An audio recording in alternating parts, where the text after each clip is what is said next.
नमस्कार मित्रांनो, आज मित्रांनो आहे बुधवार. आज घरीच आहे कारण की काल आपला जो हिरापूरचा बाजार होता तो शूट करून आलेलो आहे. त्याचे संपूर्ण जे व्हिडिओ आहेत ते व्हिडिओ तुम्हाला आपल्या यूट्यूब चॅनलवरती पाहायला मिळतील.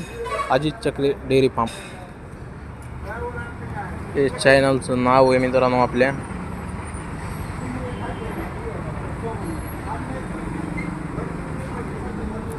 ह्या यूट्यूब चॅनलवरती तुम्हाला हिरापूरचे आपण 2 व्हिडिओ सोडलेले आहेत. आणखीन एक व्हिडिओ आहे तो आज संध्याकाळी सुटन बहुतेक. तर हे दोन्ही व्हिडिओ तुम्ही आवर्जून जाऊन पाहू शकता. बैलाचे सध्या मार्केट काय चालू आहे, रेट काय चालू आहे, कारण की आगूट चालूच झाली म्हणायचं. आता पावसाळा लागला, पावसाळा झाला की बैलाच्या खरेदी विक्रीमध्ये खूप मोठा फरक पडला जातो. त्याच्यामुळं तुम्ही नक्कीच आवर्जून ते 2 व्हिडिओ पाहू शकता, जेणेकरून तुम्हाला घरी बसल्या नॉलेज येऊन जाईल बैलाचे सध्या रेट काय चालू आहेत काय नाही. आणि गेले 2 ते 3 महिने झालं मित्रांनो गाडी उभाच आहे आपली. तसे तर 2-4 वर्षाचे वरे झालं ते बसूनच आहे, जास्त करून बसूनच असते. वेळच भेटत नाही मला अशात तिला चालवायला, त्याच्यामुळं बसूनच असते. आणि बसून काय झालं मित्रांनो, ती जी लायनर जाम झाली, चाक जे आहे ना पुढचं चाक जाम झालेलं आहे तिचं.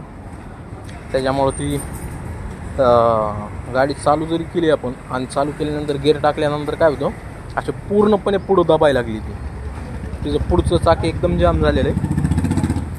मी म्हणलं चला गाडी घरी बसून का असा ना तरी बी गाडी व्यवस्थित ठेवणं गरजेचं आहे, कारण कधी कोणत्या गोष्टीची गरज लागेल काही सांगता येत नसतं.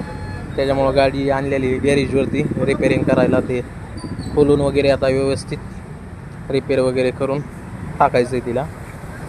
चालवत जरी नसलो तरी गाडी तर ओके पाहिजे ना, त्याच्यामुळं गाडी आणलेली. तिचं लायनर खूप जाम झालं. एका जागेवर बसून काय झालं, तिचं लायनर ब्रेक मारलं मी आता काल परवा दिवशी बाहेर घेऊन गेलो उस्मानाबादला, धाराशिवला. ब्रेक दाबलं ती बाहेरच जे आलं ड्रम, त्याचे ब्रेक पॅड ते वापस आतमध्येच जायना गेलेत. मग त्याच्यामुळं ते जाम असल्यामुळं चाक खूप प्रॉब्लेम द्यायला लागली ती. त्याच्यामुळं आणली आता रिपेअरिंग कराय, साफसूफ करून व्यवस्थित आता बसून घेतो. मित्रांनो आवर्जून जाऊन व्हिडिओ पहा आपल्या यूट्यूब चॅनलवरती. वाटलंच तर लिंक देतो मी तुम्हाला, त्यावरती क्लिक करून तुम्ही पाहू शकता व्हिडिओ. चला भेटूया दुसऱ्या नवीन व्हिडिओमध्ये.